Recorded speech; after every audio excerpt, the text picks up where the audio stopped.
You, the iRacing community, selected what series we're going to show on Friday night, and well, you selected the road to the Indy 500, the Verizon IndyCar Series, run number 1, taking place at New Hampshire Motor Speedway. We are so excited to introduce you to the IR18. New car, old track, fantastic racing, coming up next.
Of the Indianapolis Motor Speedway, will it be Tim Hogan? It's going to be Christopher DeMerit at the line.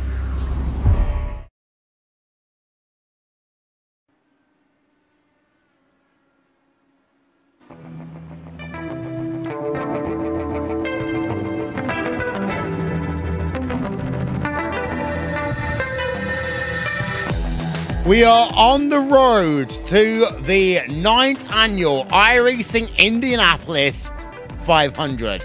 Welcome, ladies and gentlemen, to New Hampshire Motor Speedway, and welcome to Friday night prime time that will be taking place all season long from the Verizon IndyCar Series. I'm not going to lie, I feel like a kid in the candy store right now. The Dallara IR18 just making its season debut at the streets of St. Petersburg just a few days ago. We got it here on iRacing, and it is our focus point for this season on Friday night prime time. Will Vincent with Jack Stiles replacing Connery Maddock here today. And well, Jack, I'm so excited! I know you are, and it's amazing to see this IR18 in the iRacing service so close to the start of the season, and it's amazing to see them manage to get the car out so quickly. And I did have a quick drive when it first came out, and it's so nice to drive compared to the DW12, and it's just great to see it in the service. And I think New Hampshire is going to be a great place to get this season started. Yeah, this is a tough and challenging racetrack at New Hampshire Motor Speedway.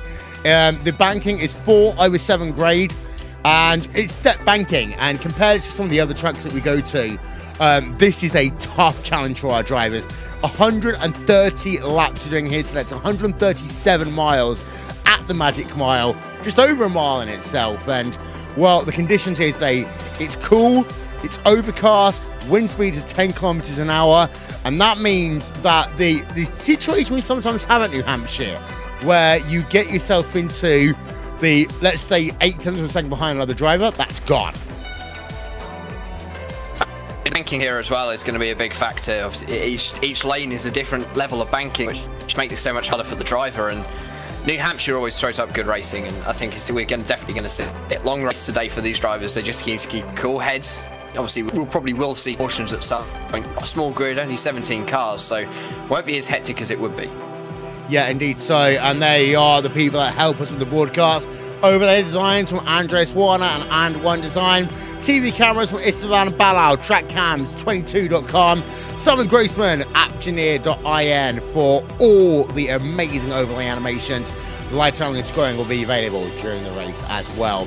Qualifying is over. The grid is coming up for you now. And Henry Bennett, pole position then, 21.413 for him. Austin Espartee alongside him on the front row there, Jack.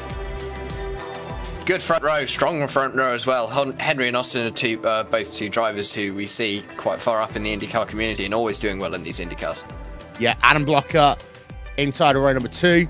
Andrew Kinsella alongside him. We've seen these guys, of course, in the Indy Elite Series, which comes to you Sunday night. We're broadcasting the road to the 500 of the Indy Elite Series as well. Now at Bride, P5, Alexander Dallara in P6, Michelle Constantini and John Downing in 8th place. 9th place is Gordon Ejox, Andreas Eek in 10th, Ricky Gerhardt in 11th, and Richard Holt in 12th. 13th will go to UC Niemann, 14th place to Igor Shugov, Alan Pete Harrod, Benjamin Gregory, and Scott Bolster will round out your field. It's time to go racing here in the iRacing Verizon IndyCar Series, and we are so happy to be with you all season long. One pace lap here, Jack, at New Hampshire Motor Speedway before we go racing, and it's going to be 130 laps, and the starts and the restarts here are oh so important. It's so easy to mess up as well. We've seen it in series before, such as the Classic IndyCar Series. It's so easy to make a mistake on the restarts, and especially on the start. You're going to be having a lot of pressure. It's a long race. You just need to keep a cool, calm head, as I said. And these drivers, they're good in the IndyCars. They're used to them, so hopefully they'll be able to do that. And we're on the road to the 9th annual iRacing Indy 500, one of the longest running events in the history of sim racing. The greatest spectacle in all of sim racing in itself. Yes, there might be a NASCAR sign on top of the timing pylon, but from now until the end of May, it's all about IndyCar. And for these guys, this season is all about getting themselves ready for that legendary 500-mile race. Again, Indy 500, it's the pinnacle for any Indy driver, and I know for a fact that Henry Bennett and Austin will both be looking at trying to win that event, and we've obviously got drivers in here who have tried, and Michaela Constantine, famous in the IndyCar community, for every single time he gets on a broadcast at Indy, he manages to find the wall. Yeah. And hopefully he'll be having better luck this year, but obviously we'll wait and find out in May. Yep, so let's look at this racetrack. Set in New Hampshire Motor Speedway, the drivers are running themselves on that parade lap right now. There we are on board of Austin Espartee. We get ourselves ready to go racing in just one moment's time. So welcome to the Verizon IndyCar Series, and welcome to all the fun it is going to be. The pace car is going to head itself then through turn number 3 and 4, and we are going to get ourselves ready for racing. Friday night prime time comes home to the Verizon IndyCar Series, and we are going green.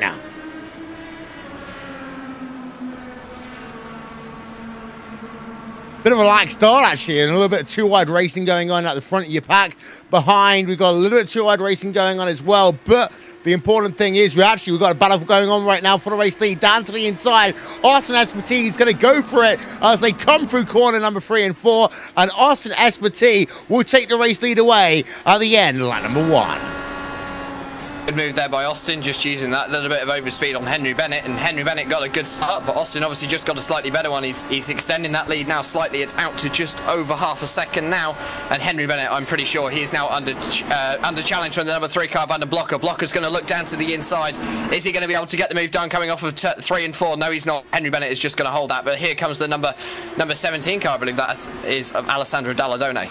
Yeah, as we go on board right now with Dallara, currently running in that 3rd position. You can just see, we'll turn that camera around. He's got himself the drive of Adam Blocker right behind him. So Blocker has lost 3 places there in the early stage of this lap, but he comes down to the inside of Dallara again.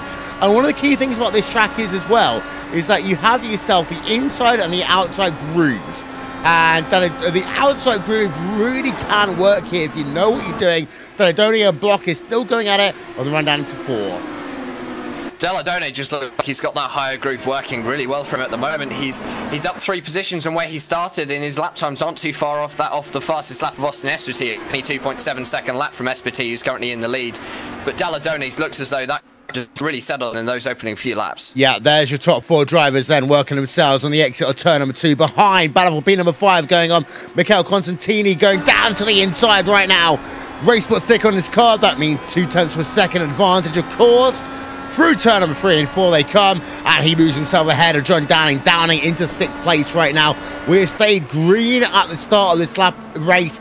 And what the thing about this racetrack is, as Richard Holt is on pit road, this is a race where cautions can really upset the apple cart in so many different ways. I think it's just stated in the classic IndyCar Series last year when we were here, Will, and obviously battling between Robert Grosser and Lucas Seville. I think I know they're watching at home, so they're probably going to get a bit of a abusive message off them later, but the cautions can just unsettle the drivers and settle the cars as well, because the tyres can just lose pressure and lose tyre temperature.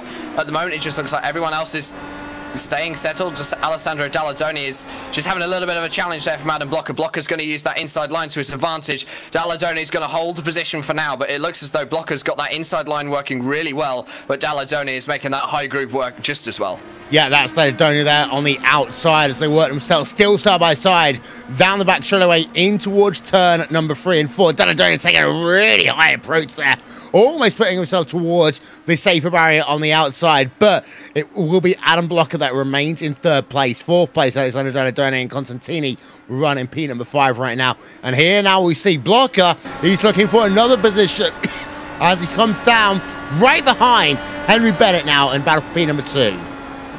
Henry Bennett is now going to come under a challenge. Blocker's going to look down to the low line. Henry Bennett is going to try and stay high in the number 1 machine, and I don't think Blocker's just going to be able to get it done at the moment. Let's have a look. Coming down into the lower groove. He's been proven to show that works well for him. Bennett's going to be left high, and yeah, I think that's actually going to be good for Blocker. They're going to still be running side by side. Henry's just going to have a little bit of the overspeed into 3 and 4 now. Blocker again is going to try and make the move, and I think he might have got it stuck coming out of 4 this time.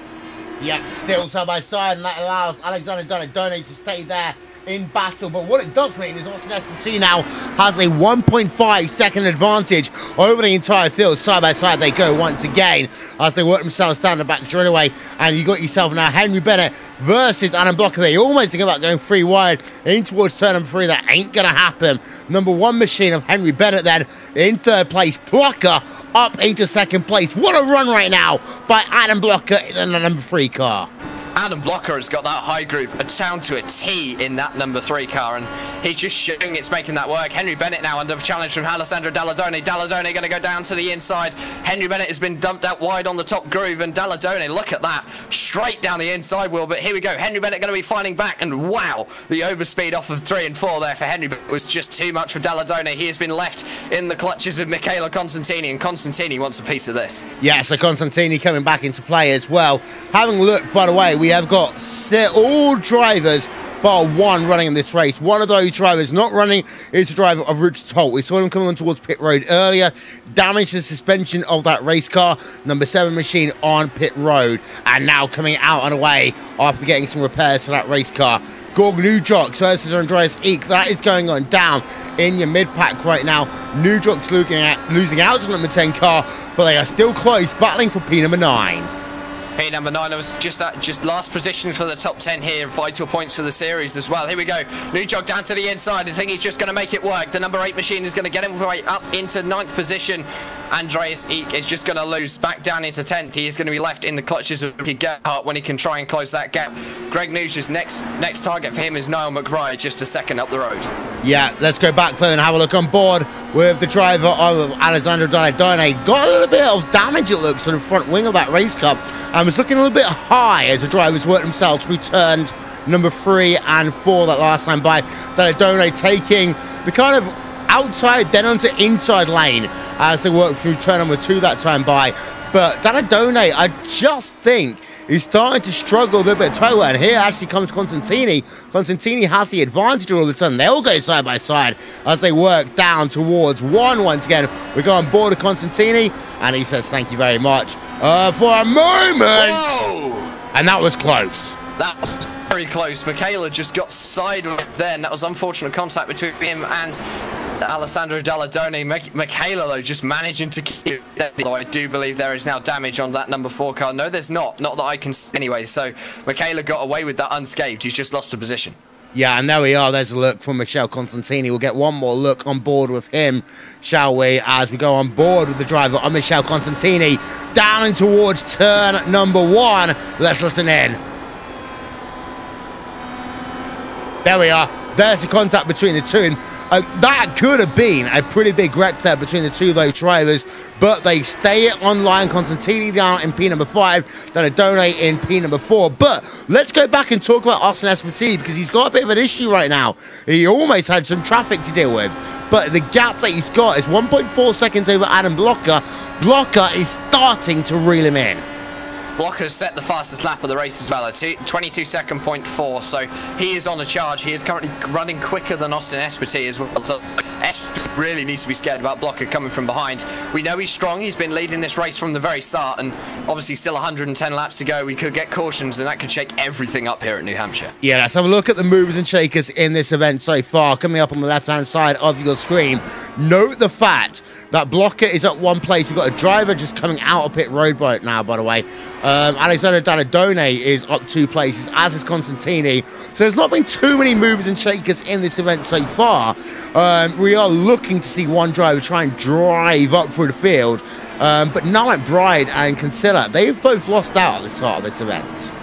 Your biggest mover and shaker at the moment, actually, is down towards the rear of your pack. Benjamin Gregory, he's up 4 places on where he started. Haven't really talked too much about him at the moment. He's just been having a bit of a quiet race in that number 12 Fitstart Motorsport machine, and he's just sort of keeping himself out of trouble, and that's what you need to do here at New Hampshire. You just need to run a good, clean race, and it's a long race. Anything can happen.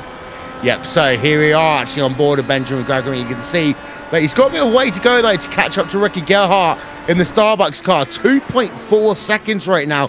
Ricky Gerhardt taking the Will Vincent Starbucks livery away, putting it on to their car. And I'm in one hand glad that it's a Starbucks livery back in the IndyCar Series, because let's be honest, it's been about 4,000 years since I've run it in myself. But I want that to be well one. It does. The Starbucks livery does look amazing, and I'm not going to say too much about Ben Gregory's livery, because I'm biased towards that team, of course. It's my own. So Ben Gregory just running a nice run, but Ricky Gerhardt will be noticing that Ben is making up positions and just watching in that number 13 machine. Yeah, right now let's go back towards the front of your field and let's have a look. The ongoing battle between Henry Bennett and Adam Blocker. We go on board right now with the driver of Henry Bennett. He's actually now 4.3 seconds behind Adam Blocker. Bennett's got a little bit of battling going on with the driver of Alexander Dalladone in the 4th position. But P1 and 2 have really pulled away from this field. Also worth noting, Jack, we're talking off air, that this race can produce a lot of cautions. We've got 26 laps into this motor race, not a single one so far. That's rare, actually, for New Hampshire. Usually we see a few incidents, but obviously the smaller field just meaning that everyone's running a bit of a nice race. Here we go. Dalladone is going to look down to the low side on Henry Bennett. He's going to run the low groove. Henry Bennett is going to run the very high groove. And look at this. Dalladone looks like he's got the move done, but here comes the number 1 machine of Henry Bennett. So close to the wall there for Henry, but he's held that position from Alessandro Dalladone. The outside line works so well as Dalladone gets a better run then. Out of corner number 2, down towards 3 and 4 they come again. And that really does sum up this racetrack, that most ovals, they always say, the shortest way around the racetrack is the better way around the racetrack. Not here on the Hampshire Motor Speedway. That 3rd and 4th line around this racetrack seems to work so well for these drivers. Everyone just seems to be able to get those setups to work really well. Dalladone going to look down to the low side once again. Everyone's going to run the same line. Henry Bennett, he's showing that high groove is working. Look at that around the outside, not even off the corner yet. Here comes Michele Constantini on Dalladone. Constantini going to look down to the low side in the number 4 machine, and he might be able to get the move done, but Dalladone is going to run the high line, which Henry Bennett has proved that it's already quicker. I think, actually, the high line is favouring these cars here today. Yeah, as we look at this battle going on, and Dalladone is looking desperate right now over the driver of Henry Bennett. They know they are losing time. They've lost 2 seconds in the last 5 laps here, Jack, as they've been fighting it out. Dalladone switching, weaving around as they come through turn number 1 and 2 once again. But I think Dalladone, he thinks if he can get past him, he can actually pull away. But passing is one thing here as he comes down to 3 and 4 again. He cannot do a thing. And again, now Constantini's going to put him under pressure out of 4. Dalladone is just trying the high line, but Henry Bennett seems to be matching him on the high line as well. So at the moment, not really much going on in this battle. Should also be noted that Adam Blocker is now within 6/10 of Austin Espity, even closer now. Look at that. He can get them into the same frame almost, Will. Adam Blocker is on a charge, and I don't really see how Espity is going to be able to defend from this one. He has closed that gap down from 1.4 seconds down to almost nothing. We're on board right now with Adam Blocker in the number 3 machine. He has been so good in the Indy Elite Series to start off this season, but Austin Espity has been exactly the same. We've got a battle now going on for your race leaders. They work themselves through corner number 3 and 4, although Blocker, we have to say, is in that dirty air as it stands. Behind Dallara, Henry Bennett, they're side by side going on, so they work themselves out of corner number 3 and 4, down towards 1 and 2 once again. Dallara versus Bennett, nothing happening there, but behind Gordon Newjock's there, trying the outside line versus the driver of Michele Constantini, and the driver of Newjock's now. Let's go on board of him. Not able to do anything yet, but trying that outside line, and it's working to an extent with him. That groove as well, just slightly more banking, Will. It might be able to let these cars just carry a little bit more speed. They're not reaching the 200 mile an hour mark here, but they're getting very close. 290, 300 kph. Look at this. George Lucas is trying to look to the outside of Michele Constantini. Constantini, though, he's just finding speed on the low side. He's one of the cars that I have seen today getting that low groove to work, and it just seems to be that everyone else is trying to go for the higher groove, and Michele there just slotting into a gap that didn't exist for him. Yes, we go on board with Michele Constantini. Worth noting, by the way, that Adam Blocker has fallen back a little bit over the last couple of laps compared to Austin Esposito. The dirty air is working for in a negative way for Adam Blocker. Worth noting, actually, we talked about the air temperature here at this racetrack. It means that passing at the start of a run is easier, but as we go side by side, Constantini then looking himself down as they go through turn number 1 and 2. Newjock's then will gain the position, so Newjock's now up into P number 5, but Constantini looking to try and do it back as they come. Also, Henry Bennett then and Gordon Newjock, so Henry Bennett and Dallara even through turn number 3 and 4, and Bennett again losing out as now Constantini up into the third, sorry, Dallara even up into the third place here. Dallara finally got the job done. Wonder whether Henry Bennett is just having a few problems with his setup today. His car does not look as settled as he probably wants it to be. His lap times are down a bit as well on the other guys that are ahead and behind him, so I think Henry Bennett might be just having a few problems with his car, and Dallara is taking good advantage of that. I expect to see George Newcross as well, just taking advantage of that. Michele as well will probably want some of this. Henry Bennett is clearly struggling with that number 1 machine. Yeah, Noah McBride right now putting a battle on Andrew Kinsella as they work themselves through on the exit of turn number 2. So to give you a run through, Dallara has got himself past Henry Bennett right now. Apologies for that one. But you got the battle still going on, and Newjock and Constantini, battle going on with Kinsella and now McBride. And you've also got battles going on a little bit further down as well. And Andreas Eek and John Downing, they have been scrapping at it. Austin Esposito, let's go back to your race leader though, versus Adam Blocker. Blocker is back there in tow. Also worth noting there's some traffic to play with as well as the guys come through 1 and 2. Traffic is going to be a big part in this race, Will, because they've obviously got to find their way around the traffic, and just looking on board from Adam Blocker, you're going to be able to see how much he's working that car, how much he's working it to try and get it in a minute around this traffic. So I think he's just going to be watching Esposito, watching the lines he's taken, and then following him. Yep, as we go on board with hashtag nosecam. How great was it to see nosecam in the the Grand Prix of St. Petersburg race? Fantastic camera angles that IndyCar come up for 2018.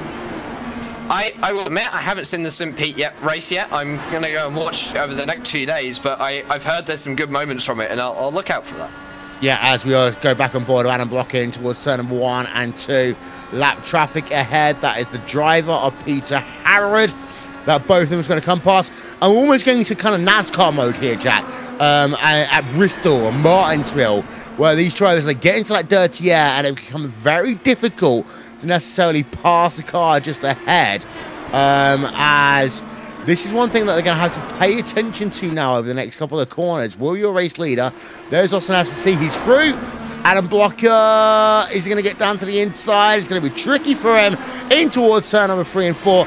He will get himself past as well, so move them both up a position. And actually it's the driver of Scott Bolster who they are putting a lap down as we go on board of him. Looks as though John Down... Oh, actually, what's happened to Henry Bennett? He stopped. Yeah, we've got a caution, first caution of the day. Henry Bennett is out of this moderation. The replay is coming up for you now. He slowed it down. Okay, so there must have been something that happened, I think, through turn number 3 and... Oh, so this was an incident down at turn number 3 and 4 by the looks of it. We're on board again with Bennett now. This is him down the back straight away. He's got himself the Vortex Sim Racing driver just ahead of the new jocks, and then Bennett hits a wall in towards turn number 3 and 4, holds the outside line, and that car is just undrivable for him. Looks like there's quite a bit of quite extensive damage to the right-hand side of that one machine. It just looks as though there's a bit of contact as well. Unlucky for them. That's going to bunch everyone back up. That's going to bring this lead back into it. Yeah, and it's also worth noting they tried to go 3 wide there on the run down in towards turn number 3 and 4. It did not happen for them. So, Austin SPC's lead is gone. Everyone should be thinking, no, they're not. Split strategy time here. The 2 leaders have been hung out to dry. So, SPC's coming towards pit road. Blocker's coming towards pit road. And is everyone else? Yeah, they are all coming in behind them. That's lap cars that's staying out on the racetrack. So SPT will bring the field on towards pit road here. And now is the first real challenge for SPT. Can he come out in front of all these other rivals around him? We're looking at the pit stop timer for Austin SPT, and he will. He will just about come out there. SPT then Blocker, P number 1, P number 2, that I donate in the 3rd place as well. Constantini at 1, Nudrox down 1 as well. The pit stop time there for Austin SPT was 8.1 seconds. Blocker shorter on the fuel gun there, but could not make up the time. Looks as though some very different times in pit stops all around sort of the 8-second mark. So everyone's running probably full fuel, full tyres, and back out we go, ready for the restart. Yeah, we're going to take a quick break here, ladies and gentlemen, on RaceSpotTV. We'll be back with more after this.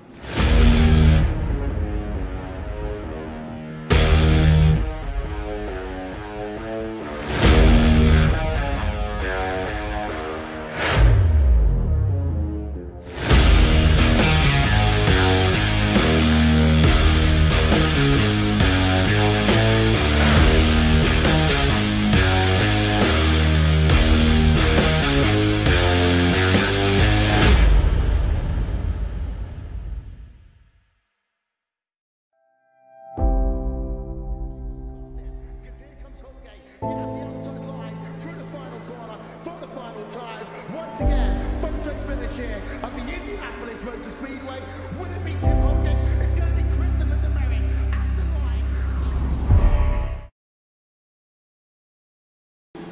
Welcome back, ladies and gentlemen. Austin SPT leading the way right now. 1 lap to go at the line.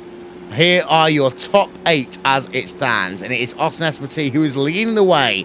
From Adam Blocker, Alexander Dalladoni in 3rd, Constantini in 4th, Nudrox in 5th, Andrew Kinsella, Noah McBride, and John Browning round out your top 8. Here's the interesting one, as the lights go off on top of the pace car. Blocker on this restart, he needs to be really, really on top of it as they work themselves through 1 and 2. Blocker needs to be straight on the power when he needs to be, and it looks as though Henry Bennett is getting the wave around. But Adam Blocker, he just needs to nail this restart, and if he can nail this restart, he is going to find his way into the lead as long as Austin SPT doesn't beat him to it. We are on the road, ladies and gentlemen, to the 9th annual iRacing Indianapolis 500, which we hear on RaceSpotTV and on iRacing Live. So it doesn't matter whether you are a World Championship driver or just a driver starting out. Join iRacing today, and you can have a chance in taking part in the greatest spectacle in all of sim racing. Pace car is going to make itself on towards pit road. SPT leading the way, single file restart over Adam Blocker. We will take you back to green here on RaceSpotTV as the green flag comes back out, and a fantastic restart there by Austin SPT. He timed that one perfectly. As behind, you got yourself Alexander Dalladoni trying to fight it out of Adam Blocker. And behind, you got close racing with Ricky Gerhardt and Benjamin Gregory. Benjamin Gregory, obviously, he's up 6 places now. He used those pit stops to his advantage. He's running in the top 10. First time he's going to be there, and we're going to be looking back up towards the front of your field. Looks as though Constantini and Dalladoni are having a good scrap for P number 3. Constantini is going to he's going to look down to the low groove. He's shown that work so far today. He's going to be left, right, looking, and there we go, down to the inside of Dalladoni. He's going to have to run the low groove. Dalladoni is going to go high. He's straddling 2 lanes. You don't really want to do that here at New Hampshire. That can unsettle the car just a little bit. Dalladoni just showing that high groove is really working here today. Yeah, Constantini has to remain in 4th place. He's on the outside. You got Blocker. Blocker's had an issue. Yellow flag out. There's Blocker. Oh, my word. Big crash for him. So second caution in a few laps here, and let's have a look at the replay. On board with Adam Blocker. I want to know if there's any contact at this point. I think he might have lost it by himself. We're on board with him. All on his own. Rear end got away from him coming into one. Yeah, he had that anti-roll bar, that weight jacker too high, because that back end stepped out before he even really committed to the corner. So Adam Blocker out of the motor race. That's your P2 driver, losing it all by himself. I mean, he is going to try and get it back to the pit lane and get repairs done on that car, but there is a lot of damage on that car, Will. Basically, the rear end of the car is missing. He had it all four wheels into the fence, and that's race over for Adam, surely. Back in a few moments here on RaceSpotTV.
Once again, photo finish here at the Indianapolis Motor Speedway. Will it be Tim Hogan? It's going to be Christopher DeMerritt at the line.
The iRacing World Championship Grand Prix Series returns tomorrow here on RaceSpotTV and on iRacing Live. And don't forget, Martin Kroenke has a shot at making history there versus Gregor Hutu in the most wins in a row. Catch it tomorrow from Interlagos here on RaceSpotTV, iRacing Live, Twitch TV, Facebook Live. Thank you very much, by the way, to everyone watching here on RaceSpotTV today. Shout out to Salma Ladak, party at Salma's as the pace car pulls itself on towards pit road, and we are green once again here. Fantastic run there. New jocks going side by side. So Constantini, that's actually Kinsella looking down to the inside right now. Kinsella's been oh so strong in Indy Elite this season, looking to try and make a move again, not able to do so this time by. Look, good restart from everyone else. It just looks as though everyone's got nice and away and clean. Austin Esparti is going to be continuing his lead at the front. He's got no challenges now really from anyone. Alessandro Dalladoni could be a threat, but he's shown already that he's quicker than Dalladoni and everyone else in the field. So Esparti, I mean, unless he just as long as he keeps it clean, I think he's got a good chance of taking this, Will. Yeah, so here we are then, having a look at that Cancilla versus New Glock battle. Nothing's happening there, but Dallara second place right now versus Austin SPT. Well, we knew that Dallara was trying to make the move earlier on in this race amongst other drivers. Now he's going for the race lead, and Dallara, I think if he can get past, this will give him the opportunity to really pull away. But for Dallara, he's like, oh my word, that was a weird way to go around the number 1 machine there, who's classified as laps down. That's Henry Bennett right now, back on track 2 laps down, as Dallara gets a bit of a run. Henry Bennett came down onto pit lane. He was the only driver who came down onto the pit lane in the last stop. He's made 4 stops now, more than anyone else in this race so far, Will. So he's not having the race he wanted. Everyone else at the moment just seeming like he's good. We've got a train of 8 cars. Then we've got Benjamin Gregory running all on his own. And then we've got a couple of battles lower down in the field. But here we go. Alessandro Dallara, Michela Constantini. They're going to be going at it. Constantini down onto the lower groove. Dallara is going to hold that higher groove and just going to make it work. Yep, so Constantini then Hampshire remain in 3rd place for the time being. Lap number 60 or 130, getting ourselves close then to halfway. These drivers are fueled up, but they're not necessarily fueled all the way to the finish. And another caution will make this strategy very, very interesting. As down towards 1 and 2 they come once again. We've got ourselves 14 drivers remaining in the race that are running on track. We've lost Adam Blocker, Andreas Eek, and Richard Holt. Henry Bennett, classified as 2 laps down right now. As we've got ourselves down McBride and Kinsella. So McBride, oh, we've got a spinner, that's Ricky Gerhardt. And we don't go yellow, not yet. Gerhardt trying to spin that car around right now. Going to take the access road. No, bringing it back on track. What you doing there, Gerhardt? You're on a live racetrack right now. But let's get ourselves... Yeah, there we are. We've got yellow as a consequence. Oh, no, we've lost McBride as well. McBride's had an issue. So that's what causes the yellow. Now McBride has had an issue. 2 replays, 1 time. Here we are. It's like Ricky Gerhardt. Let's rewind this tape a little bit. There we go. On board Ricky Gerhardt. Through turn number 1, through turn number 2. Back end, scoopsy potato. Just tags the front end of that car. Able to stay going. Well, let's then turn our attention to now McBride, because McBride has an issue as well. And a lot of this comes down, Jack, to the fact that these drivers are doing a lot of work in their cars with the anti-roll bars, with the weight jacker. McBride, he slips there between 2 of the grooves and hits the rear end. Those different bankings on the grooves just showing that any driver can become a victim to them. And as you said, Will, these cars need constant adjustment, as we see everyone coming down onto the pit lane already. It hasn't been that many laps since, yeah, it hasn't been laps since that many laps since the last pit stop. So looks as though Ricky Gerhardt is staying out along with Scott Boyster and, in fact, Michela Constantini as well. So some split strategies going on here, Will. This is going to make this race extremely interesting, especially if it runs green the rest of the way. We've still got 68 and a bit laps remaining. I don't expect it to go green all the way to the end, but this could make this race extremely interesting between pit strategies. Well, this is what I was saying. It's that, you know, because of the fact we've now got 2 different pit strategies going on, it will make this race interesting because tyres will become a big factor here. We go back to the Indy Elite Series race that was in the DW12, and we saw it become a big thing over the last couple of laps. Now, 3rd caution of the day, just getting ourselves close to halfway, and we've got ourselves a couple of people who stayed out that last turn. Brian Michelle Constantini is one of them, but everyone else behind decides to come towards pit road. That creates a couple of issues, because now there's a lot of people who scored a lap down, who are pinned a lap down. They are Scott Bolstra, Igor, UC Neiman, and Pete Harrow. They are all going to stay a lap down, and Constantini will stay out, and all these lap cars deciding, well, we might as well go back to the rear of the line, but they are really in a tough situation right now. Just in some more car. Actually, everyone who looked like they stayed out, apart from Michela Constantini, has now come down onto the lane. Yeah. So Michela is the only one who is not pitting on this caution period, it looks like, and he is running a very dangerous strategy, I would say. If it runs green, he has to make a green flag pit stop to get to the end. Everyone else should be okay from here. Yeah, and don't forget, there's so much IndyCar racing coming your way on the run to the 500. We've got ourselves the Indy Elite Series. They've just been here at New Hampshire Speedway. They're heading themselves over to the Milwaukee Mile in just a few days' time. That's one thing that's going on. We'll see that Sunday night here on RaceSpotTV and on iRacing Live. But Jack, we also go old school with the classic IndyCar Series, the IR05 making its return, and we absolutely love the classic IndyCar Series presented by Logical. That series is such a good series. The drivers are all extremely friendly in that. I've become accustomed to that series. It was my first ever broadcast on RaceSpot, and I'm so glad to be back. They're obviously not running an Indy 500 this year, Will. They're having a Pocono 500 instead. Oh, yes. We announced last night that the pace car driver will be myself. And I would be driving the Audi 90 GTO. A bit of a different pace car, but it could be quite interesting to watch me try and drive that while commentating, Will. And I mean, I'm so looking forward to that series. That kicks off at, I've got to think now. I think it's Homestead, Miami. Yeah, Homestead, Miami. In just a couple of weeks. Yeah, the traditional home for the start of an IndyCar season. I'll tell you one thing as well there, Jack. Matt Cook, one of the most accomplished drivers in the history of the iRacing IndyCar Series. He's coming to CIS. We've got a brilliant entry list for CIS. I did a pre-season show yesterday with Robert and Lucas, the two league organisers, and we went through the entry list in quite a lot of detail. It took us about 25 minutes. We're coming around to the green. Yeah, indeed. So we'll talk about a little bit more of that. Log in the outside line then. Michele Constantini with the race lead. We come back to green here at New Hampshire. Green flag back in the air. Constantini, good run actually there. He's on older tyres, so 21 lap stint there compared to Dallara et al. Behind Kinsella. New jock side by side.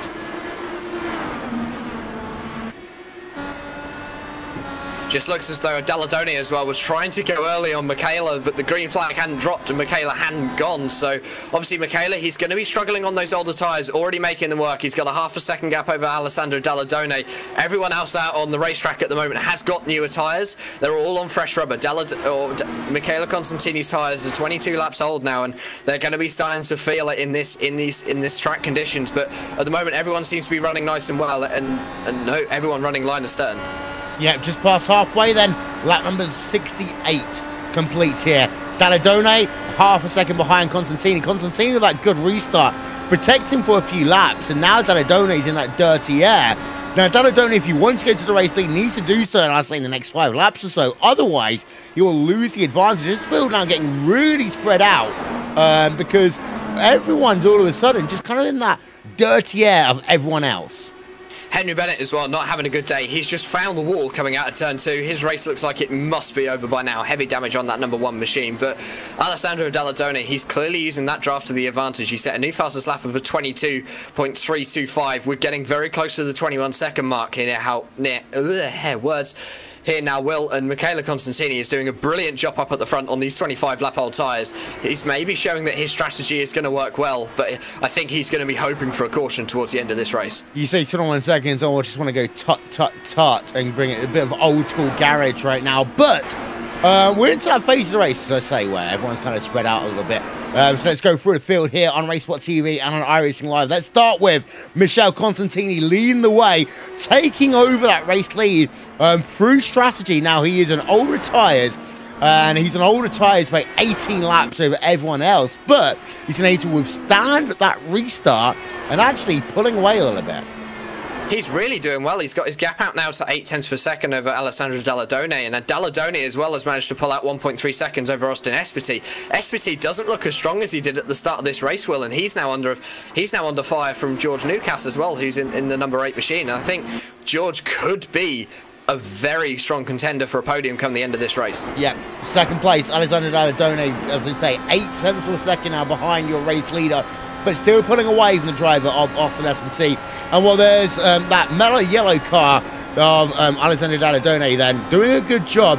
And this is a situation where if you're Dallara, you can't get yourself to the race lead. You want to stay right where you are within a second, turn laps, knowing the fact that Constantini will have to come back on towards pit road. Yeah, exactly. I mean, Dallara is just going to know in his head that Constantini has to pit at some point. He's not going to be able to do the 56 laps that remain in this race on 1 tank of fuel. He's got to pit again, get new boots on that car, get a full tank of fuel, and out away he goes. Dallara is going to want to take that into his advantage. At the moment, the only battle that I can see on track is between Austin Espity and George Newcastle, and as well, another one down towards the rear of your field between Yusin Newman and Pete Harrod. Yeah, let's turn over to Austin Espity then. Currently in 3rd place, 2.5 seconds behind your race leader. And you're right, Espity started this race so strong, let's say, laps early on. But in this kind of like middle run that we've got going on, he's just struggling a little bit. And I will actually say that SPT, all of a sudden, he's starting to fade away in this race a little bit. Now, he is currently scored as 1.3 seconds behind Dallara, and I'm wondering, maybe that car is set up to run in clean air and not in traffic. I wonder whether I'm thinking the same, or maybe he's just pushed himself too hard in the opening stages of this race and just can't make it work again coming towards the end. I mean, we're past the halfway mark now in this race, and I wonder whether Austin SPT is just getting a little bit worn out, a little bit tired, and that car is starting to show a bit of wear. But it also could be the setup. I know that these cars have had a few patches to them over the last couple of days, Will, and I've seen some complaints about the setups as well, that there have been a few issues with it, and I think everyone has just tried to dial it out for this race at the last minute, but maybe Austin SPT is just struggling with that car. Fourth place, Gorgnudjok, still hunting down SPT. Gap 4/10 of a second right now between the two of them. We go back on board then with the driver of Gorgnudjok from that Vortex Sim Racing car. Vortex Sim Racing, of course, are a team that are now synonymous with the IndyCar Series. They started off in IndyCar back in 2012. They've been going for 6 years now. They've had dabbles in both the Blancpain GT Series and also the RSM World Championship Grand Prix Series. Gorgnudjok's a former black stripe driver, as we like to call him, but right now Nudjoks is trying to find a way keeping in tow of Austin SPT. If you think of any two IndyCar teams that spring to mind for me, Team Afterburner and Vortex Sim Racing, and they're such a strong team. We see them running the Neo Endurance Series in the prototype class, and obviously, as you said, they have been a pro series in the Blancpain GT or whatever, or actually VRS. Like VRS, yes, it's had a name change, and also Dallara has managed to make his way past Michaela. Yeah, let's get ourselves a replay of that one, because that's a big moment here. Battle for the race lead. Alexander Dallara then, number 17 car to the point. And let's go and have a look. Oh, Constantini had a huge wiggle off of one. But let's go and have a look. There is that driver, Michele Constantini, and almost loses it there through turn number 3 and 4. Those tires have just hit a cliff. Those tyres have just driven off the cliff, I think, Will. That he's struggling so much for grip. I'm just watching other drivers come past him. Michaela has to bring that car down onto the lane this time. Look at that. The number 9 machine just breezing around the outside. Andrew Kinsella, Michaela's just gone into the wall. His tyres are definitely shot now. He has to bring that down onto the lane. I think his race is over now for him. He's got damage on that number 4 machine, and his tyres are basically like driving on rocks. Yeah, so the situation, I think, for Constantini has been simple. He overdrove those tyres, and they've just hit the cliff and fallen off the cliff right now.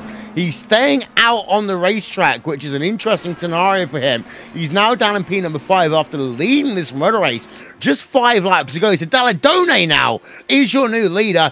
Gap over Austin SPT, 2.3 seconds. But that's a warning sign to everyone in this field. Once those tyres get to about 34, 35 laps in, they seem to be struggling, especially if you work them too hard. And Constantini right now losing another place to John Downing. Dallardone's crew chief, in fact, he's got 2. He's just going to be, they're going to be both be looking at the stint lengths for Michaela. He's approaching 40 laps on those tyres now, and they're going to be telling Alessandro, don't push the tyres because they will hit a cliff and they will fall off. We've just seen it happen for Michaela. He got loose through 3 and 4 and then actually hit the wall through 3 and 4 a couple of laps later. So I think these tyres, they won't really do any more than 35 laps without any big issues. Yeah, of course, some would argue and joke about the fact that hitting the wall might just tighten that car up enough. And again, in-car tools might be a big part of that. So the drivers have themselves the anti-roll bars, both front and rears, and also the weight jacker that they can play around with. And the thing about New Hampshire Motor Speedway is that certain tracks you can get away with just using a weight jacker jack. Certain tracks you just get away using the anti-roll bars. Here at New Hampshire Motor Speedway, you've got to have a fine balance between all of them. And just look at how quickly Benjamin Gregory is catching up to the rear Constantini. He's going down to the inside, and he makes that pass easily completing towards turn number 1. And in fact, Ricky Gerhardt could be past the driver, Michele Constantini, before too long. Constantini, he's just playing a losing game here. I mean, I was just watching Gregory over the last lap, and he caught up that gap so quickly. He's up 10 positions now on where he started. He is having a brilliant race at the moment, Will. He's running sick. I don't think he was expecting this when he came into this, and I think at the moment he'll have a massive grin inside that helmet. He isn't too far behind. Actually, I'd say that. He's about 4 seconds behind John Downing. He's just running on his own, and here we go. Ricky Gerhardt, he's already caught up to that number 4 machine of Michele Constantini, and Constantini is not going to be able to hold him off for very long. Yeah, I mean, Constantini, I mean, this this is the whole situation. You come on towards pit road. Yes, you lose a lap and a half, but you gain fresher tyres, and you're about 2-3 tenths faster than anyone else. Constantini's last lap time, 25.3. That is a second slower than anyone else in this field right now. Looks as, and also, another thing to point out, Will, Alessandro Dalladone is about to lap Michele Constantini. They're now both on turn number 4. Constantini has lost a lap to the leaders because of his tyres in 8 laps. He has to bring that down onto pit lane. What is he still doing out there? This is not good for him. He's losing any chance of a good position in this race. Yeah, and that's the whole thing. That's why if you bring that car towards pit road, yes, you use a lap and a half immediately, but this guy's lost so much time. They're almost going to go 3 wide then in towards turn number 3 and 4 as he gets moved out the way almost there. Look at how slow he is compared to his competition, and all of a sudden everything's going on, and Dalladone has gone past. That was 10 laps, and I mean that's a bit. I'd say a pitiful strategic call there by Constantini. That was horrible. He should have followed everyone down onto pit lane. That's one of the rules in IndyCar racing, especially on the ovals. There's actually, it sounds like there was contact. I just heard it. That was not far ahead of George Newcastle. There is a car in the wall on the exit of 4. I'm just going to find out who that is for you. I do not know. Will, do you know? No, we're having a look at new jocks though. They're just going around easily down on the inside. We did have a car on the wall down at turn number 4. We'll try and see what we can find out for you. We've still got 12 drivers in this race. Henry Bennett was on pit road, long-term pit stop. Same there for Nell McBride as it stands right now. But let's talk about Dalladone now. He's leading the race. He's putting out a gap over the driver of Austin Espartee. I say by a little bit. He actually gained himself over the last few laps. He gained himself about 7 tenths of a second over Austin Espartee, as Espartee struggled a little bit to get around the car of Michele Constantini. We now have 7 drivers also on the lead lap. Don't count out Austin Espartee for this race. Obviously, one caution is all he needs. At the moment, Dalladone is dominating, and he's got a 2.2 seconds lead. It's actually gone out 3 tenths on this lap alone, Will. But one caution is all Austin Espartee needs to close back up that gap to Alessandro Dalladone. Obviously, the single file restarts are probably going to hurt him a little bit because he can't go until Dalladone does. But Austin Espartee, he is probably wishing for a caution at the moment, just so he can bring that car down onto pit lane, get some new tyres, and away he goes, and he can challenge for that lead. Yeah, as we're just having a look at the gap, it's 2.1 seconds. So Gordon Newjock's just having to work himself around a bit of lap traffic. That extends the gap between himself and Austin Espartee a little bit. We've got a car. Yeah, that's what I was going to say. Michele Constantini has stopped on track. Replay on your screen. We stay green. Through turn number 3 and 4, that car basically was just like, I want to turn right on an oval. And he hits a wall on the exit of turn number 3 and 4. Slows that car down, gets suspension damage to that, keeps it going. Gotta give him credit there, bringing that car off of the racing line in order to avoid a caution. But Constantini, game over. Game over for Michele, and I think that's just unfortunate for him, but full credit to him to keeping that off the racing line and just pulling it off on the inside of turn 1 to avoid us having another caution. Obviously, another caution would have closed up that gap, and in fact, that gap was closed up between Austin Espartee and Alessandro Dalladone after the last few laps. Austin Espartee now is within a second and a half of Dalladone. Looks like he's just got a draft off the back number. That's the number 11 machine of Jussi Niemann, and Jussi Niemann just going to let him pass. Austin Espartee is making that low line run quite well at the moment, but he is catching, and actually the gap already has gone out to nearly 2 seconds. Yep, so a lot of time lost there by Espartee as he worked himself past the lap traffic of Jussi Niemann. Worth noting that the gap between Espartee and Newgok still stood at 1 second on track. Want to give a shout out to my boys Christian Steele and Josh Chim. Checking it out online. It's okay. We're going to see you in the iRacing Indianapolis 500. Do your great work there over at Banshee Auto Sports. But Dalladone, the gap 2.2 seconds right now, and he really has been putting it out over the last couple of laps. He actually Espartee lost half a second, 6 tenths of a second in 2 laps here, and that is around a 22-second lap.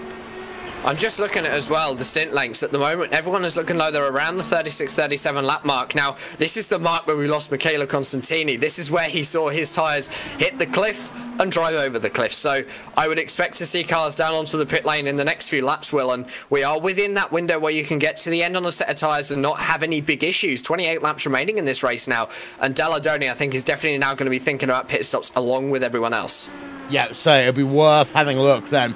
See if anyone's going to be brave and come on towards pit road early.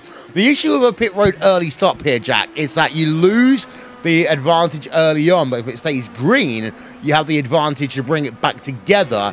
And of course, it does kind of slide a little bit at the end of the stint as well. So some big choices that need to be made in terms of strategy. Strategy is definitely just going to be a big problem here, and I think it's going to be one of those things that you have to think about through your head, because you're going to be thinking about, right, when are people going to come down to the pit lane? When are people going to think, right, is there also going to be a caution? Because caution means that everyone basically just gets a free pit stop. Yeah. We've got Michele Constantini here. He is out of the race. He's come to talk to us. Michele, what happened? Yeah, well, stayed out on all tires when everybody pitted. I was faster. I pulled a bit of a gap, but then, yeah, the car just went straight. I wasn't very confident with the set pretty much at all. And yeah, on all tires, the car just went straight. I'm not too sad about the pace, because it was pretty decent anyway. I was pulling a very nice gap with older tires. I wasn't good on fuel, but I was hoping for another yellow. But watching the race now, it would have not have been pretty. I mean, there was no yellow, so probably I would have needed to do another pit stop when everybody was good on fuel. But yeah, I just tried something different and it didn't work. So talk about the tyres. We've seen that you really fell off after about 40 laps. What is the tyre length, do you think, in this car at this racetrack? You can obviously pull a full tank worth of laps in the tires, obviously. But yeah, after, as you said, 40 laps, they start to fall off a bit, and the car gets understeery, which I don't really like. I prefer a loose race car when the tires fall off. But yeah, it's just it's a shame. Tried something different and didn't work. But yeah. And final question: how hard has it been to adapt to this new IR18? Actually, it's not different to the DW12. The aero is obviously different, and here at New Hampshire we're running single plane anyway in aero, talking about aero, and which is not what they run in real life, so we have to lift more and shift down the gears a lot more. So yeah, the cars are a little bit slow, and yeah, just have to lift, brake, and yeah, that's about it. Thank you very much, Michele Constantini, then, here on RaceSpotTV. I'm actually having a look on board right now of your race leader, Jack. That is the driver of Alessandro Dallara, as he's struggling to put a lap on this lap traffic going on right now. And this shows the issue.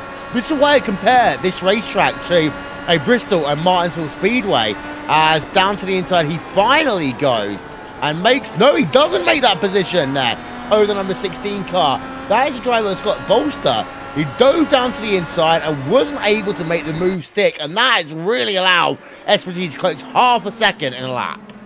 The gap is now down to less than a second. Dallara is really struggling to get past Scott Bolster now, and it just looks as though Esposito is really making advantage of this. Less than 20 laps to go now. I really should expect to see these cars down onto pit lane soon.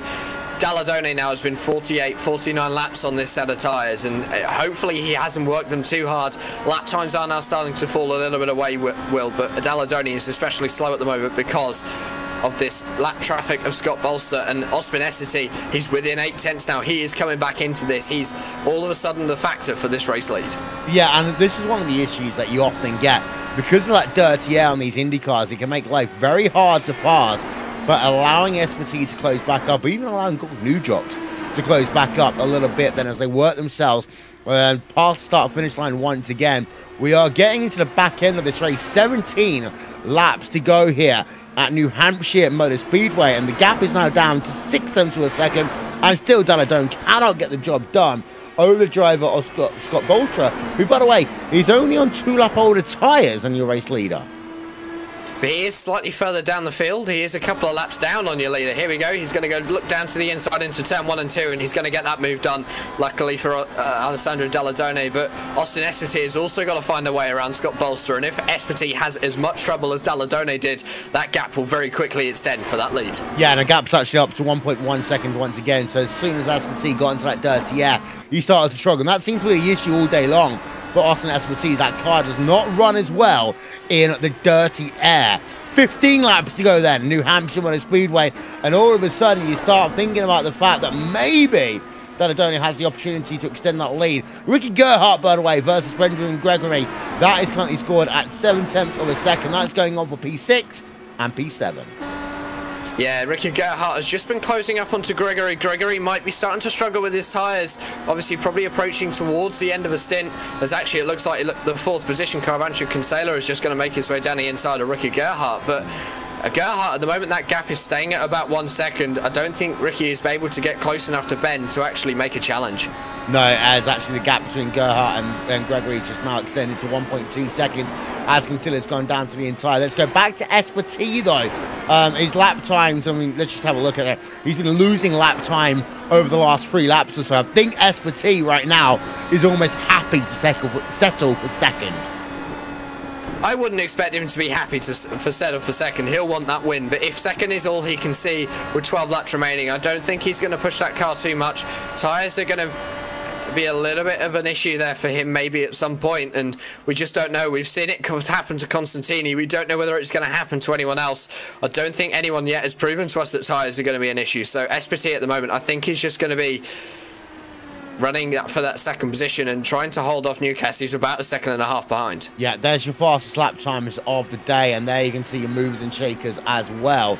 Dallara up 5 places. Benjamin Gregory up 10. Scott Bolster up 9 places here today.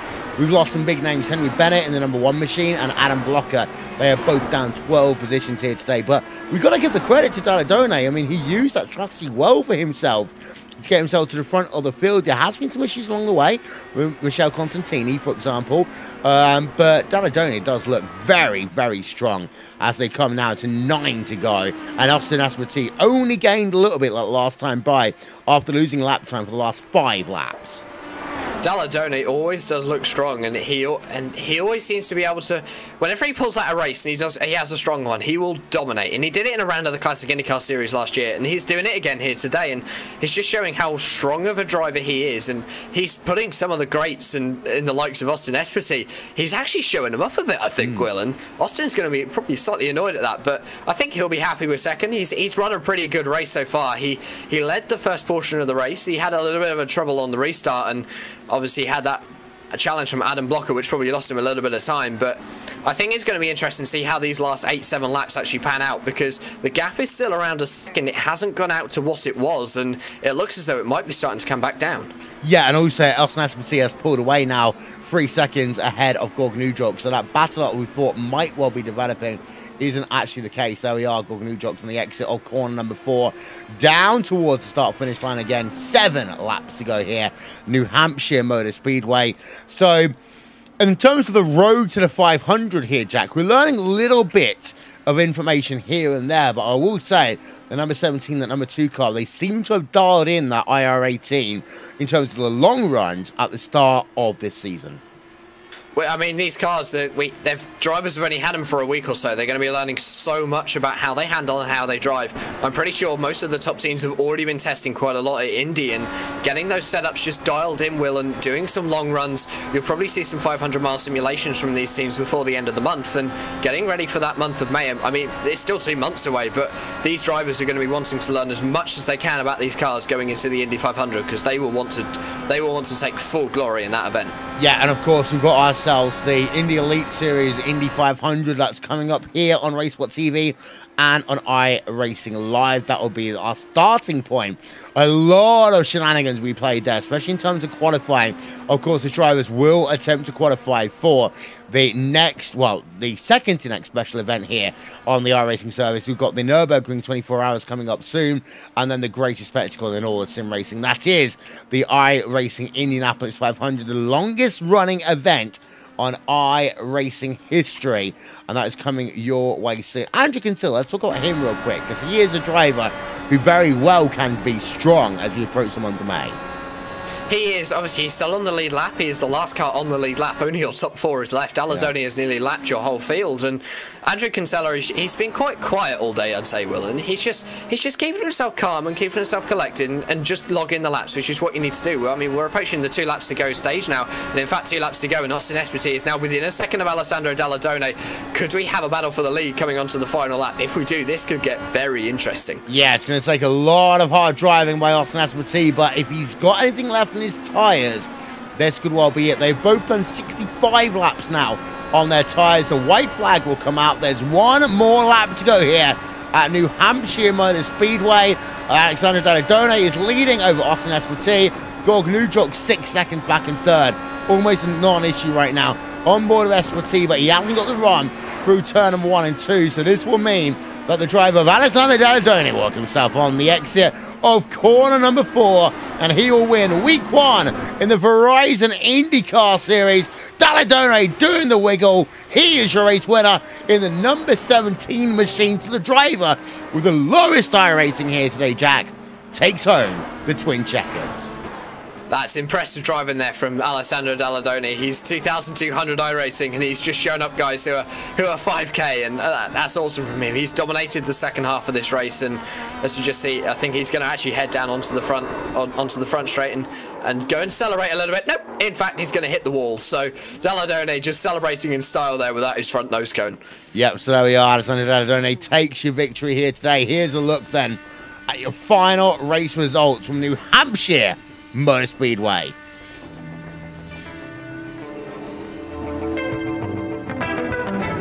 Well, Italy win. Italy, number 17 machine, lowest iRacing driver claims victory. Dallara wins from Austin Esposito, who comes home about 2/3 of a second behind your race winner. Gorg Nujok's in 3rd place, Andrew Kinsella in 4th, John Downing in 5th place.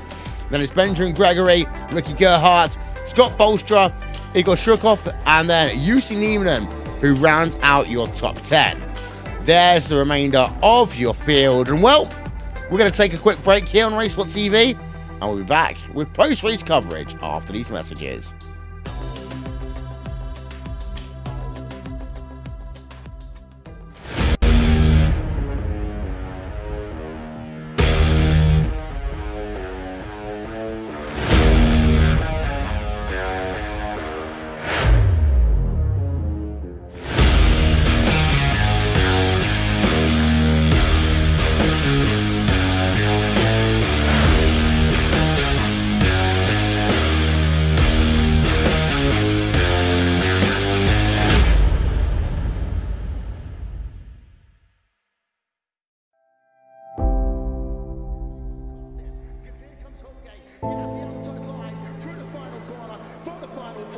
Once again, photo finish here of the Indianapolis Motor Speedway. Will it be Tim Hogan? It's going to be Christopher DeMerritt at the line.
The third round of the Indy Elite Series takes place this coming Sunday at the Milwaukee Mile as we continue the road to the iRacing Indianapolis 500.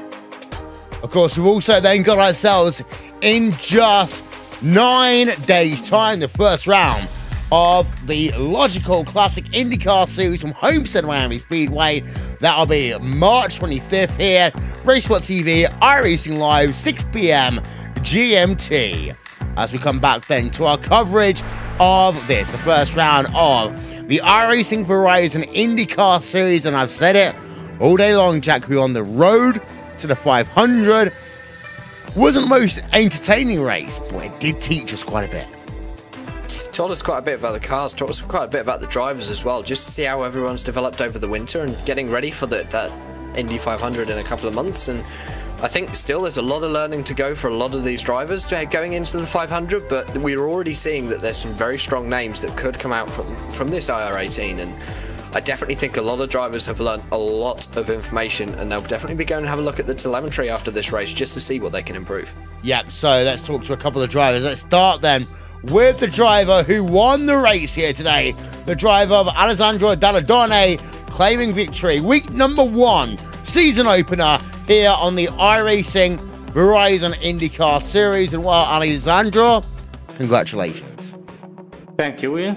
Thanks to everybody watching the stream today. It was a pleasure to race for you.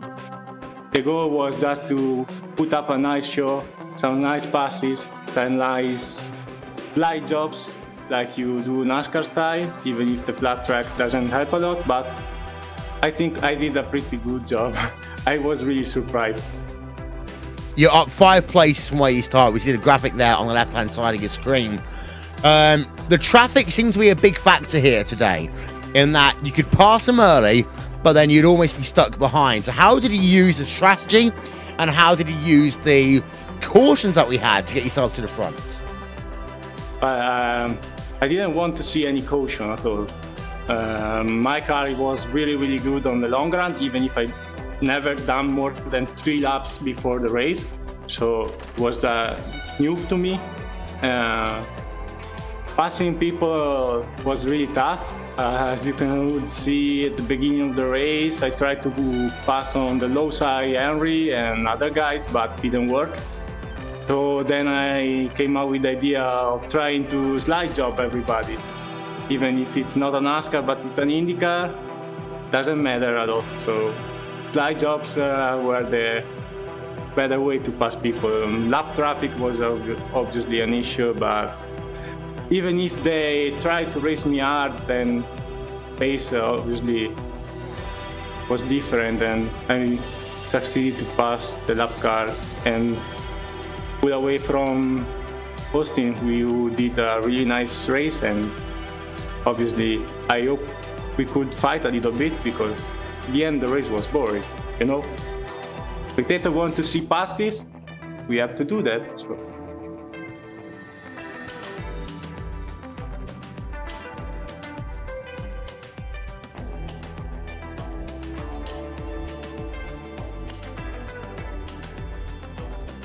Of course, next time out, we head ourselves to Maserati to Laguna Seca, which I've seen cars go 3 wide there in the Classic IndyCar Series before. But I want to ask you the question here, Alessandro.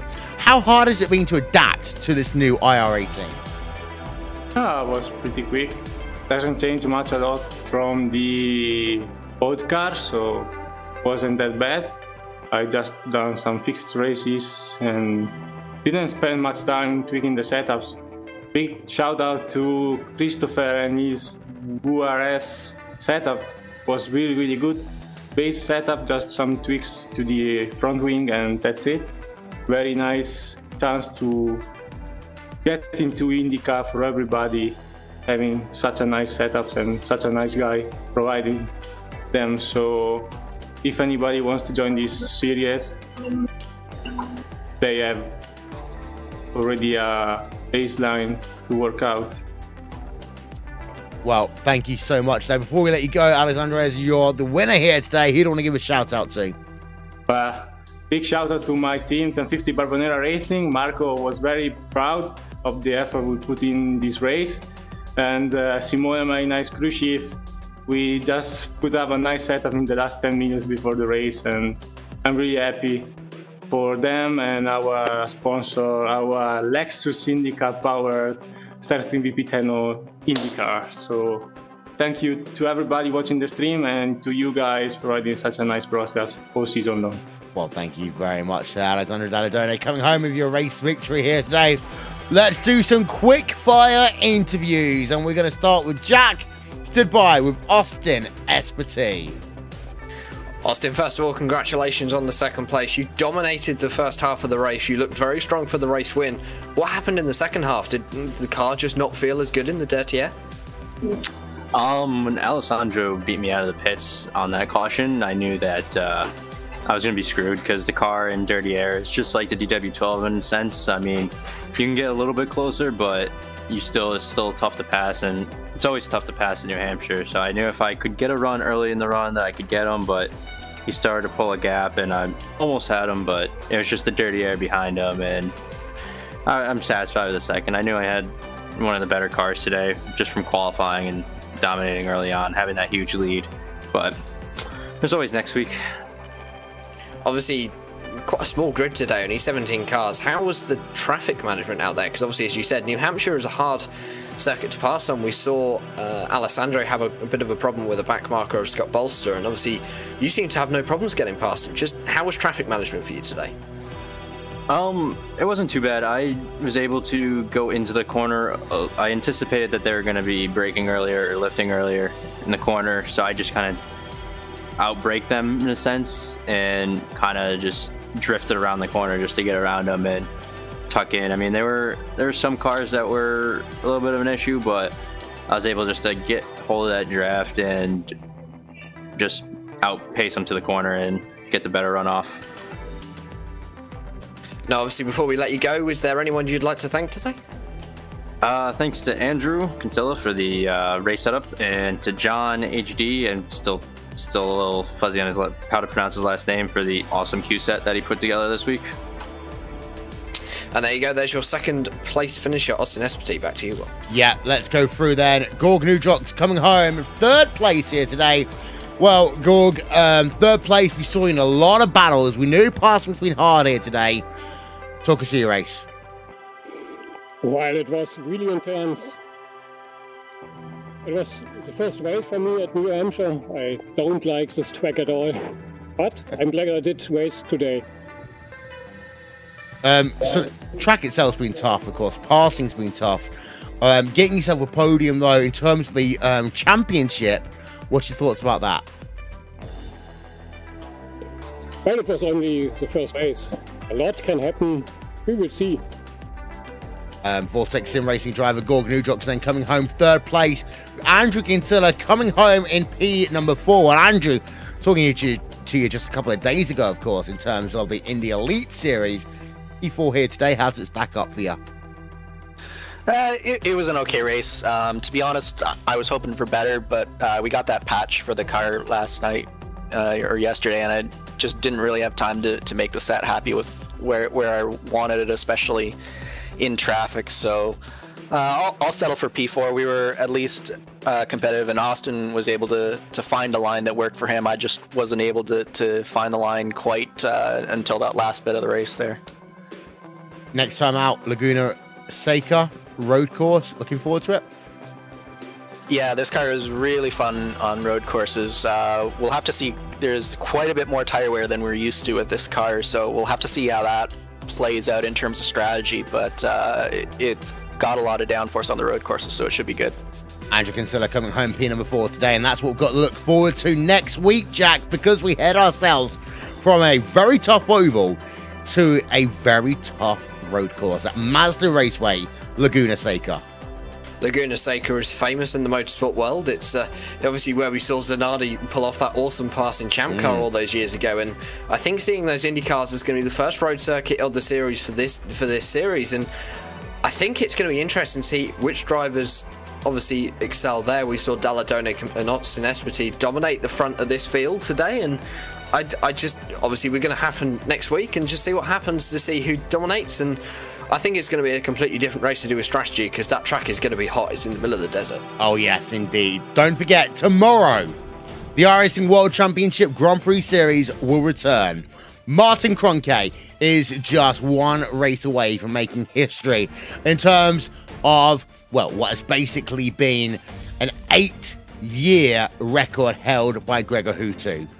It's going to be a fascinating season in the iRacing World Championship Grand Prix Series. New names, new drivers, new teams, new excitement. I'll tell you one thing, Kroenke needs to watch out because so many drivers are hot on his tail. Can Team Redline find a way of breaking the streak? What about FAGT Racing, about Inex Racing, Apex Online, and also, of course, the likes of Radicals, Vortex Sim Racing, so on and so forth. Catch it all tomorrow here on RaceSpotTV. Also streaming live on Facebook Live and on Twitch TV. And that's going to be a great one, Jack. I'm so looking forward to that first round of the season. Obviously, Martin Kroenke has that opportunity to take the record off of Gregor Hutu, and if he does, that's going to be a big story tomorrow. But there's so many strong drivers coming into this series. FAGT Racing, new team for this year. They showed their potential in the VRS iRacing GT World Championship first round at Bathurst by finishing second on their debut, although the drivers weren't debuting, it was only the team, and the drivers look so strong coming into this. Martin Kroenke has got big and stiff competition this year, and it's going to be so interesting to watch. I highly recommend tuning in. I know I will be. Yeah, I've got Sunday in terms of IndyCar coverage. We have got ourselves round number 3 of the Indy Elite Series. That will be taking place in the Milwaukee Mile, midnight GMT in terms of the United Kingdom. That will be Monday morning. Of course, we've also got ourselves a nice little bit of action coming up in terms of Sunday night skippies. That will be at a track we do not yet know for round number 7. Also got ourselves iRacing Dirt Night tonight. We've got the Midgets at Lanier Raceway Park, Global Rallycross at Daytona, and USAC 360 at Eldora. Dirt Night is back, and it is bigger and better than ever.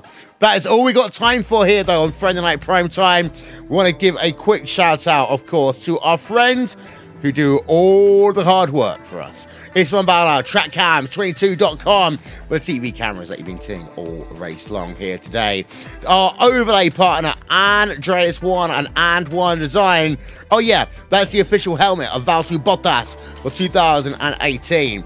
Overlay animation presented by Simon Grossman and AppGenere.im, and a live timing and scoring shout out and thank you to Nick Thisson.